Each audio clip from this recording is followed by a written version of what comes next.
Good morning friends. ચલો આપણે વસ્તીના ટોપિકમાં આપણે હતા. હવે આપણે વસ્તીના ટોપિકની અંદર આપણે આગળ વધીએ. કાલે આપણે વય પિરામિડ, કાલના લેક્ચરની અંદર મેં જે તમને સમજાવ્યું ખાલી હું જસ્ટ રિપીટ કરી દઉં છું કે પ્રીવિયસ લેક્ચરની અંદર આપણે વય પિરામિડ વિશેની માહિતી લીધી હતી. ત્યારબાદ વય વિતરણ શું છે કે વય વિતરણ કરશું તો એટલે તમને અલગ અલગ શેપના ગ્રાફ મળતા હતા. આ ગ્રાફને આધારે આપણે વસ્તીમાં વધારો થાય છે કે વસ્તીમાં ઘટાડો થાય છે કે વસ્તી સ્થાયી છે, આવા પ્રશ્નના આપણે જવાબ મેળવાતા. કેને આધારે? જેને આપણે નામ આપી દીધું હતું વય પિરામિડ. જો તમને કોઈ પ્રશ્ન પૂછે કે વય પિરામિડ જે છે કેની માહિતી આપે છે, તો કે વય પિરામિડ જે છે એ વસ્તીનું કદ વધે છે કે વસ્તીનું કદ ઘટે છે કે વસ્તી જે છે સ્થાયી છે, એની માહિતી આપણે વય પિરામિડ આપે છે. આ લેક્ચર ઉપરથી છેલ્લે તમે એ તો નીચોડ કાઢી જ લીધો હશે કે જો વય પિરામિડ જો તમને ત્રિકોણાકાર મળે તો એને વધતી વસ્તીનો ગ્રાફ કહેવામાં આવે છે. જો તમને ગ્રાફ ઘંટાકાર મળે તો એ પિરામિડ જે છે સ્થાયી વસ્તીનો હોય છે. અને જો વય પિરામિડ તમને ઊંધા ઘડા આકારનો જોવા મળે તો એને આપણે ઘટતી વસ્તી તરીકે ઓળખી. કારણ કે આ વય પિરામિડમાં સૌ પ્રથમ તો આપણે શું કર્યું હતું, આપણે વયને આધારે એની વહેંચણી કરી હતી. કારણ કે આપને ખબર જ છે કે વસ્તીની અંદર અલગ અલગ લિંગ હોય છે કે જેની અંદર 60% માદા જોવા મળતી હતી અને 40% જે છે નર હોય છે. હવે આ જે નર અને માદા હોય છે એની એક અવસ્થા હોય છે સંતતિ ઉત્પન્ન કરવા માટેની. આ અવસ્થાને આપણે સૌ પ્રથમ તો 3 ભાગની અંદર વહેંચી નાખી હતી, જેની અંદર એક હતો પૂર્વ પ્રજનન વય, બીજો છે પ્રજનન વય અને ત્રીજો પશ્વ પ્રજનન વય હશે. હવે તમે કહેશો કે મેડમ કે ભાઈ આ જે વય જૂથની વહેંચણી જે કરી છે એમાં પ્રજનન વયને આધારે જ શા માટે વહેંચણી કરી છે? કારણ કે અહીંયા સજીવનો એક ગુણધર્મ પ્રજનન, કારણ કે આપણે પ્રજનનની ડેફિનેશન 11th સાયન્સની અંદર જ ભણી ગયા છે કે પોતાના જેવી જ સંતતિ ઉત્પન્ન કરવા માટેની જે પ્રક્રિયા છે એને આપણે પ્રજનન કીધું હતું. કારણ કે પ્રજનનની પ્રક્રિયા થશે એટલા માટે જ અહીંયા આપણે વસ્તીનું કદ જે છે એ વધે છે અને વસ્તી જે છે એને આપણે લિમિટમાં રાખવાની હોય છે. એટલા માટે આપણે જે જન્મદર અને મૃત્યુદર વચ્ચેનું જે બેલેન્સિંગ છે એ બેલેન્સિંગ હંમેશાને માટે જાળવી રાખવું પડતું હોય છે. કોઈ પણ વસ્તીનું કદ જે આપણે ફિક્સ કરીને રાખ્યું છે, જો એની અંદર જન્મદર અને મૃત્યુદર જે છે એ સીમિત હશે ને તો જ એ વસ્તીના બધા જ સજીવોને ખાવા માટેની પૂરતી વ્યવસ્થા હશે, પીવા માટેની પૂરતી વ્યવસ્થા હશે, રહેઠાણ માટેની પૂરતી વ્યવસ્થા હશે. કારણ કે બાળકો આપણે જાણીએ જ છીએ કે સૃષ્ટિનો કોઈ પણ સજીવ હોય એ બધાનો વસવાટ હંમેશા પર્યાવરણની અંદર જ હોય છે. જેમ સજીવ છે, કારણ કે જાતિનો સમૂહ થયો તો એટલે વસ્તી બની ગઈ. તો અહીંયા વસ્તીના જેટલા સભ્યો છે એ આપને ખબર જ છે, બધા વસે છે ક્યાં? પર્યાવરણમાં. એટલા માટે આપણે કાલે મેં જે તમને વય પિરામિડ જે તમને શીખવાડ્યો હતો એ વય પિરામિડની અંદર મેં તમને 3 વસ્તુને આધારે આપણે પેલા સજીવોનું વિતરણ કરી નાખ્યું હતું. વસ્તીના જેટલા સજીવો છે એમાં એક પૂર્વ પ્રજનન વય આવતી હતી કે જેને આપણે અપરિપક્વ સજીવ કીધા હતા, કારણ કે એ બધા સજીવો પ્રજનન કરવા માટે સક્ષમ હોતા નથી, કારણ કે જોઈનાલ તબક્કામાંથી પસાર થાય પછી જ આ વસ્તુ પોસિબલ છે.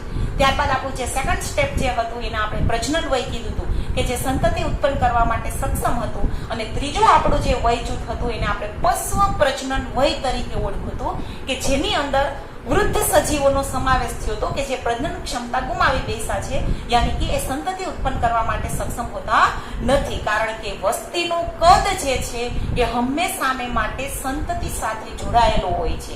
એટલા માટે જ આપણે વય પિરામિડ જે છે એ ઘટતી વસ્તી, વધતી વસ્તી અને સ્થાયી વસ્તી જે છે એની માહિતી આપે છે. હવે એ જ ટોપિકને રિલેટેડ આપણો બીજો ટોપિક છે વસ્તીનું કદ. હવે આપણે અહીંયા કદ માપવા જઈ રહ્યા છીએ. જે પિરામિડ હતા એ શું છે? ઘટતી વસ્તી, વધતી વસ્તી, સ્થાયી વસ્તીની માહિતી આપતા હતા. હવે આ વસ્તીનું કદ શું છે એની માહિતી હું તમને આપી રહી છું. તો સૌ પ્રથમ તો આપણે વસ્તીના કદ વિશેની માહિતી આપીએ તો કે વસ્તીનું કદ જે છે એ વસવાટમાં તેના સ્થાનની હંમેશા માહિતી આપે છે.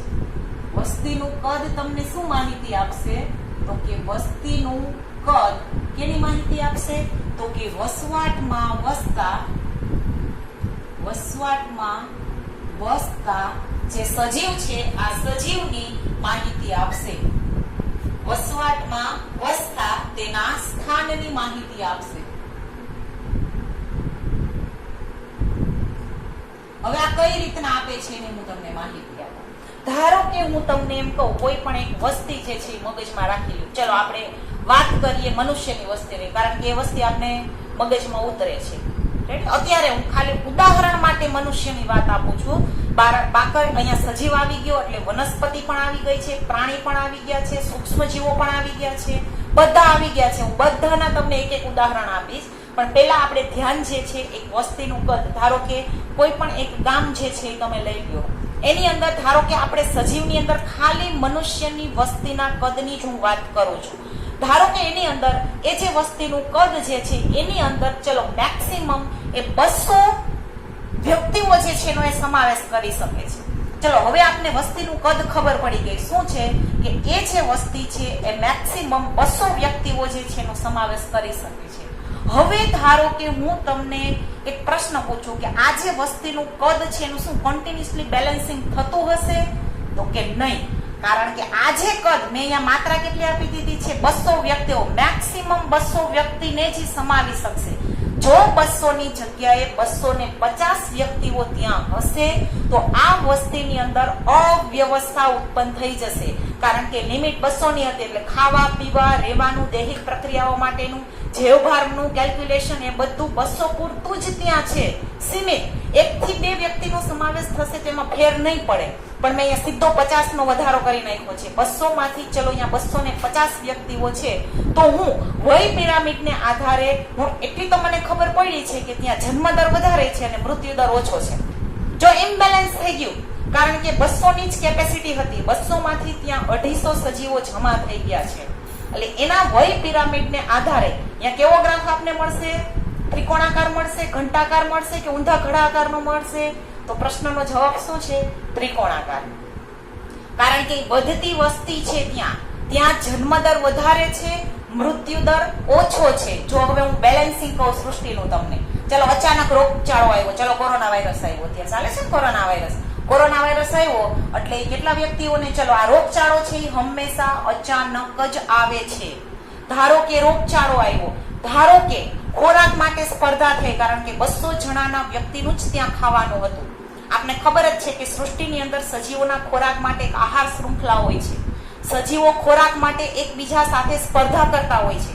ધારો કે મનુષ્યની વાત કરું તો આપણે ખોરાક માટે આપણે વનસ્પતિ ઉપર ડિપેન્ડિંગ છે. હવે હું એમ કહું કે હું જે વસ્તીમાં રહું છું ત્યાં આગ લાગી ગઈ અને બધી જ વનસ્પતિ છે એ સળગી ગઈ, ચલો તો મારે તો ખાવાના ફાફા પડી ગયા ને, મારે ત્યાં સ્પર્ધા થશે. અહીંયા જીતી ગઈ છે વનસ્પતિ અને હું હારી ગઈ છું, એટલે મને ખોરાક નહીં મળે.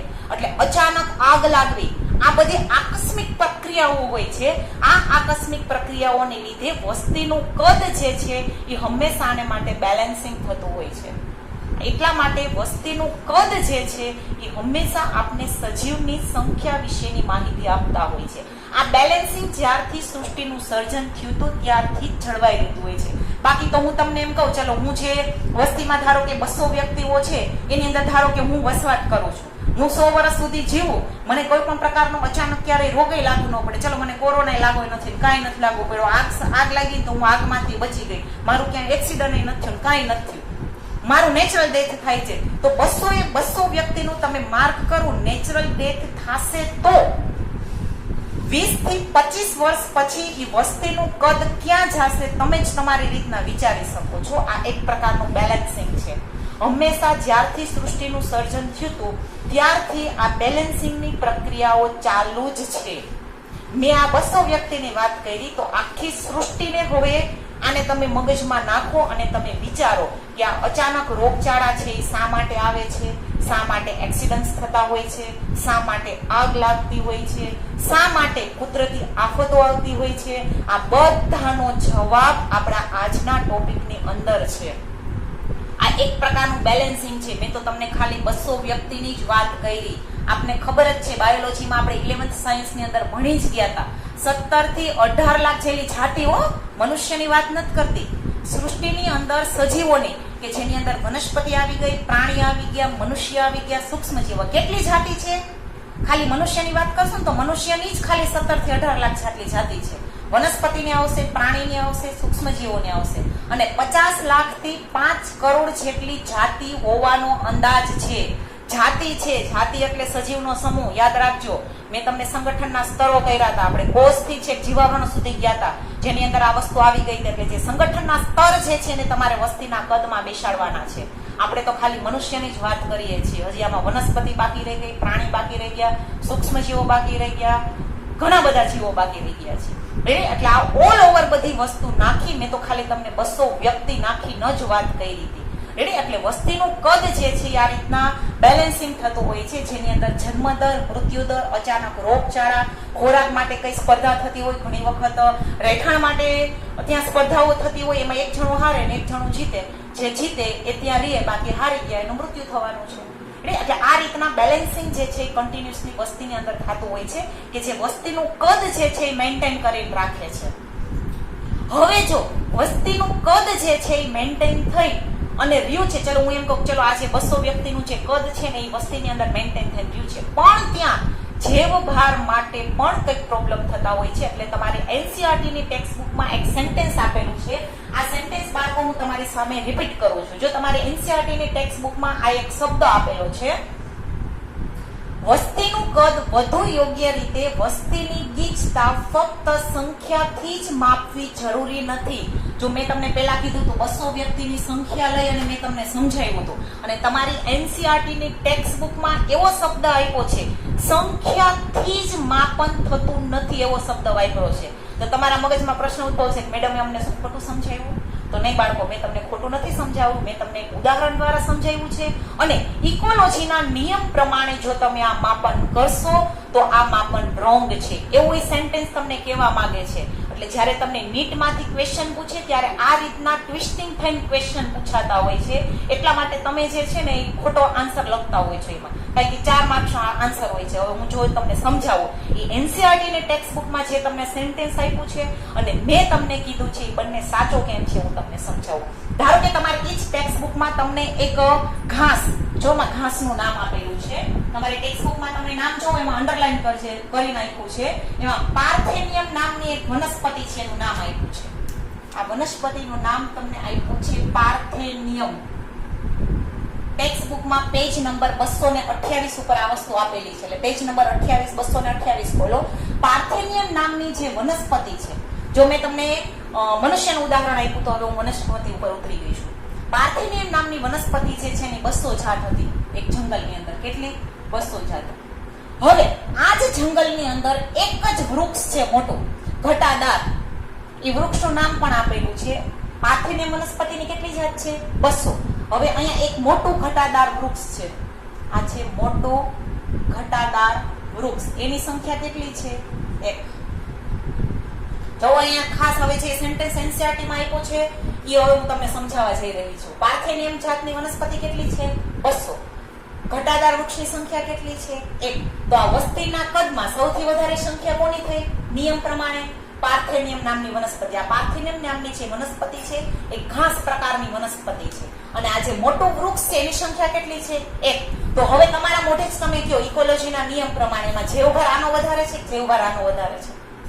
આ વનસ્પતિની કોઈ પણ, ધારો કે હું એમ કહું અહીંયા કોઈ એક જંગલી પ્રાણી આવ્યું ખાવા માટે, આ વસ્તુ એના માટે ખાવા માટે છે. ઉદાહરણ તમારા મગજમાં તમારે જેરા કોઈ જંગલી પ્રાણી જે છે એ ઘાસને ખાવા માટે આવ્યું છે, અને એ જ જંગલી પ્રાણી આ ઘટાદાર વૃક્ષને ખાય છે. તો ખોરાકની જરૂરિયાત આ પૂરી પાડશે કે આ પૂરી પાડશે? આ પૂરી નહીં પાડી શકે. શા માટે? કારણ કે આ ઘાસ પ્રકારની વનસ્પતિ છે અને આ ઘટાદાર વૃક્ષ છે. એટલા માટે પરિસ્થિતિ વિદ્યાના નિયમ પ્રમાણે, યાની કે આપણે જે ઇકોલોજીનું જે ચેપ્ટર ચાલુ છે, આ ઇકોલોજીના નિયમ પ્રમાણે આ વસ્તુ ટ્વિસ્ટિંગ થઈ જશે. બાકી અત્યાર સુધી આપણે શું કીધા હતા? સ્થાનની માહિતી આપે છે, જેમ સંખ્યા વધારે એમ વસ્તીનું કદ વધારે. પણ આ વસ્તુમાં એ ખોટું છે, કારણ કે આ ઘાસ પ્રકારની વનસ્પતિ છે અને આ ઘટાદાર વૃક્ષ છે. આપણે ખબર જ છે કે આપણી આહાર શૃંખલામાં સૃષ્ટિના બધા જ જીવોને ખોરાક માટે આપણે આવી વનસ્પતિઓ ઉપર આધાર રાખવો પડે છે. આપણો જે જેવભાર છે એ વનસ્પતિ ઉપર જ ડિપેન્ડિંગ છે. આપણી આહાર શૃંખલા, હું તમને ચેપ્ટર નંબર 14 ની અંદર જ્યારે નિવસન તંત્ર ચેપ્ટર લઈશ ત્યારે હું તમને આહાર શૃંખલા સમજાવીશ, જેની અંદર આહાર શૃંખલાની પહેલી કડી, બીજી કડી, ત્રીજી કડી, એની અંદર આ વસ્તુ તમને પરફેક્ટલી સમજાઈ જશે. અત્યારે આ વસ્તુ મારા માટે તમને સમજાવવી બહુ અઘરી છે, કારણ કે એના માટે મારે આખું ચેપ્ટર નંબર 14 જે છે એ મારે તમને ખોલીને બતાવવું પડશે, જેની અંદર મારે 3 થી 4 કલાક જેવો ટાઈમ લાગશે. એટલે અત્યારે ખાલી આ એક ઉદાહરણ મગજમાં રાખો જે તમારી ટેક્સ્ટ બુકમાં આપેલું છે. તો અહીંયા સંખ્યા વધારે છે પણ આનો જેવો ભાર ઓછો છે કારણ કે આ ખાસ પ્રકારની વનસ્પતિ છે અને આ જે છે ઘટાદાર વૃક્ષ છે. એટલે આ જે પોઈન્ટ છે અત્યારે હું તરત તમારા માપન ઉપર વહી ગઈ છું કે માપન જે છે આ રીતના કરવામાં આવશે. આ વસ્તી ગીચતા થઈ, ધારો કે હું એમ કહું કે આ જંગલ જે છે એની અંદર 200 વનસ્પતિ જે છે ને એ જ રહી શકશે. ચલો આ 200 આ ને એક આ એટલે ચલો 201 થઈ એટલે એક બે સરેરાશ હોય છે આ બધું. કદાચ 4 થી 5 વસ્તુનો વધારે થાય તો એમાં કઈ પ્રોબ્લેમ ન થાય. ધારો કે હું એમ કહું કે આ જ વસ્તી છે એની અંદર આ ઘટાદાર વૃક્ષ એકની જગ્યાએ ચલો 5 થઈ ગયા તો અહીંયા હળબડાટી ઉત્પન્ન થઈ જશે, અહીંયા અવ્યવસ્થા ઉત્પન્ન થઈ જશે, આહાર શૃંખલા નહીં જાળવી શકે. એટલા માટે તમારી એનસીઈઆરટી ની ટેક્સ્ટ બુકમાં એ સેન્ટેન્સ આપેલું છે. એટલે ખાસ એ જે એનસીઈઆરટી ની ટેક્સ્ટ બુક ની અંદર જે સેન્ટેન્સ આપ્યું છે એની અંદર બાળકો તમે અંડરલાઈન કરી લેજો અને નીટના જ્યારે પ્રશ્ન તમે આ ચેપ્ટરના સોલ્વ કરો ત્યારે ઈ જે પોઈન્ટ જે છે તમારે મગજની સામે રાખજો. અને જો તમને ન સમજાય તો આ જે ઉદાહરણ મેં તમને જે આપ્યું છે પાર્થેનિયમ નામની વનસ્પતિનું અને જે ઘટાદાર વૃક્ષનું ઉદાહરણ જે છે તમારા મગજમાં તમારે રાખવાનું રહેશે. રેડી? આ વાત થઈ વસ્તીનું કદ કે વસ્તીનું કદ જે છે કેમ માપવામાં આવે છે. એટલા માટે બાળકો હંમેશા વસ્તીનું કદ માપવા માટે ખાલી અને ખાલી સંખ્યા જે છે એ મગજમાં રખાતી નથી. ત્યાં જેવો ભાર પણ મગજમાં રાખવો પડે છે કારણ કે વસ્તીની અંદર ખાલી અને ખાલી મનુષ્ય નથી હોતા. જે વસ્તી છે એની અંદર મનુષ્ય રહેતો હશે, વનસ્પતિ પણ રહેતી હશે, પ્રાણી પણ રહેતો હશે અને સૂક્ષ્મ જીવ પણ રહેતો હશે. આ બધાનું ત્યાં બેલેન્સિંગ થાય. ખાલી મનુષ્યની વાત કરશો તો તમારા માટે આ સેન્ટેન્સ સાચું છે પણ આપણે આખી સજીવ સૃષ્ટિની બાયોલોજીમાં ખાલી આપણે મનુષ્યની વાત નથી કરતા. એનાટોમી ફિઝિયોલોજીમાં જ મનુષ્ય આવે છે. આપણે અહીંયા આપણે ઇકોલોજીનું ચેપ્ટર ભણીએ છીએ કે જેની અંદર પર્યાવરણ અને વસવાટનું ઇન્ટર રિલેશન છે. સજીવ અને પર્યાવરણ વચ્ચે આંતર પ્રક્રિયાઓ છે જે પ્રવર્તમાન સમયમાં જે કોરોના વાયરસ જે ચાલે છે એ ઇકોલોજીના નિયમ પ્રમાણે ચાલે છે. આ જે જન્મદર અને વૃદ્ધિ જે છે મૃત્યુદર આ વસ્તુનું બેલેન્સિંગ છે. આકસ્મિક પ્રક્રિયાઓ હોય છે અને આ આકસ્મિક પ્રક્રિયાઓ કોઈને પૂછીને ન આવે. એ ગમે ત્યારે અચાનક જ બેલેન્સિંગ માટે વોટ્સએપમાં આમાં મેસેજ તો તમે સાંભળતા જ હશો કે ભાઈ માર્ચ એન્ડિંગ આવ્યો એટલે સ્ટોક બેલેન્સ થાય છે. આપણે આપણા ધંધામાં સ્ટોક બેલેન્સિંગ કરતા હોય. આ સૃષ્ટિનું બેલેન્સિંગ છે કારણ કે જ્યારથી સજીવ સૃષ્ટિનું નિર્માણ થયું ત્યારથી આ બેલેન્સિંગની પ્રક્રિયાઓ ચાલુ જ છે. રેડી? આ આપણે ઇકોલોજી સમજાવે છે. હવે આપણે આ ઓલ ઓવર સૃષ્ટિની વાત કરી તો કોઈ પણ વસ્તી હોય એની અંદર ઓછામાં ઓછા 10 સજીવ હોવા જરૂરી છે. કેટલા? ઓછામાં ઓછા 10 તમારી ટેક્સ્ટ બુકમાં આપેલા છે અને વધારેમાં વધારે લાખ. કોઈ પણ વસ્તી હોય હો, પછી એક જ ની વાત નથી કરતી. ઓછામાં ઓછા 10 હોવા જોઈએ અને વધુમાં વધુ 1 લાખ સજીવો જે છે હોવા એમાં જરૂરી છે. હવે આપણે વાત કરીએ એના માપન વિશેની કે ભાઈ કોઈ પણ વસ્તી છે એનું માપન કઈ રીતના કરવામાં આવે છે. તો કે ધારો કે માપન માટે ઘણી પદ્ધતિઓ હોય છે. એક તો મેં તમને આ કીધી સંખ્યાને આધારે. બીજી હું માપનની વાત કરું કે ધારો કે કોઈ એક દરિયો છે, દરિયાની અંદર આપણે ખબર જ છે કે માછલીઓ હોય છે. ધારો કે કોઈ માછીમાર જે છે એ પોતે પોતાની જાળ નાખે છે દરિયાનો અમુક ક્ષેત્ર વિસ્તાર, કારણ કે ત્યાં ધ્યાન કેન્દ્રિત કેના ઉપર કરવું પડશે? ક્ષેત્ર વિસ્તાર ઉપર. અહીંયા આપણે સંખ્યા ઉપર ધ્યાન કેન્દ્રિત હતું, હવે આપણે વિસ્તાર ઉપર જઈએ છીએ કારણ કે આખા દરિયાની માછલીઓ માપવી પોસિબલ નથી. એટલે અહીંયા માટે એપ્રોક્સિમેટ આવશે. શું કરશે? ત્યાં માપવા માટે એક માછીમાર જે છે એ પોતે પોતાની ઝાડ જે છે એ દરિયામાં નાખશે એટલે પોતાની ઝાડમાં માછલીઓ આવશે. હવે એ સંખ્યા ગણવી એના માટે પોસિબલ છે. હવે આ જે સંખ્યા મળી છે આ સંખ્યાનો ક્ષેત્રફળ આપણે મેથ્સની અંદર ભણતા હતા કે કઈ રીતના ક્ષેત્રફળ ને સંખ્યા જે છે એનું રિલેશન છે. પછી એ સૂત્રની અંદર સંખ્યા અને દરિયાનો જે ક્ષેત્ર વિસ્તાર જે છે એ નાખી દેશે એટલે તમને મળી જ જવાની છે ઓલ ઓવર સંખ્યા. આ એનું માપન થયું. પછી ચલો હજી હું તમને એક નેશનલ પાર્કની વાત કરું કે જે ભાઈ વાઘ છે, સિંહ છે, આ બધા છે એની સંખ્યા, કારણ કે તો ભાઈ જંગલી પ્રાણીઓ છે. તમારા જેવા અહીંયા સંખ્યા ગણવા જાય તો તમને ખબર જ છે કે તમને ફાડી ખાશે, પાછા તમે ઘરે આવી નહીં શકો. રેડી? તો એની ગણતરી કેમ કરવામાં આવે છે? તો જે વાઘને નેશનલ પાર્કમાં કોઈ પણ આવા જંગલી પ્રાણી હોય છે એની ગણતરી એના પગલા, એના ફૂટ, પોતે ચાલ્યો હોય તો એના પગલા તો હશે ને. બધા જ જંગલી પ્રાણીઓના પગલા એક સરખા નથી હોતા એટલે આ રીતના એના ફૂટનું માપ, એના કદ યાની કે એના જે પગ છે એની સંખ્યાને આધારે અને એની કોટિકા યાની કે એનું જે મળ હોય છે આ મળની સંખ્યાને આધારે એનું માપન કરવામાં આવે છે. એટલે આ રીતના વસ્તીનું કદ જે છે એ વસ્તુ શું છે અને વસ્તીનું માપન જે છે એ કઈ રીતના કરવામાં આવે છે એ તમારી ટેક્સ્ટ બુકમાં આ ટોપિક તમને આપેલો જ છે. રેડી, એટલે આ ટોપિક તમે જોઈ લેજો અને આ ટોપિક આપણે અહીંયા ઓવર કરીએ છીએ. તમને બધા જ ઉદાહરણ તમારી ટેક્સ્ટ બુકમાં લગભગ પેજ નંબર 277 78 સમથિંગ હશે, જોઈ લેજો. તમે આજનો લેક્ચર આપણે અહીંયા ઓવર કરીએ છીએ. Thank you.